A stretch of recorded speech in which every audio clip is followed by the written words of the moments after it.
वचन बघा, म्हणजे जसे त्याने जगाचा पाया घालण्यापूर्वी त्याच्यामध्ये आम्हाला याकरता निवडले की आम्ही प्रीतीत त्याच्यासोबत पवित्र निर्दोष असावे, तसे त्याने आपल्या इच्छेच्या संतोषाप्रमाणे आम्हाला येशू ख्रिस्ताकडून मुलांचा पूर्ण हक्क देण्यासाठी आम्हाला पूर्वी नेमले. Praise the Lord. मुलांचा पूर्ण हक्क देण्यासाठी आम्ही कोण आहोत? देवाचे लेकरं आहोत.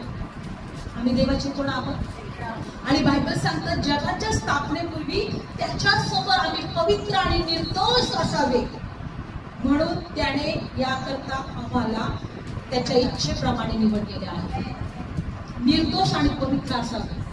कधी आता नाही, जगाच्या स्थापनेपूर्वी निर्दोष आणि पवित्रता हे आमचे आत्मिक आशीर्वाद आहे. हे आमचं काय आहे? आत्मिक आशीर्वाद. आम्ही आमच्या कर्माद्वारे कधीही निर्दोष आणि पवित्र ठरू शकत नाही. यासाठी त्याने परमेश्वराने आपल्या प्रिय पुत्राला जगात पाठवलं, कारण आमच्या पापांची शिक्षा त्याने घ्यावी, आमच्या सर्व भार किंवा सर्व श्राप त्याने स्वतःवर घ्यावे, आमचं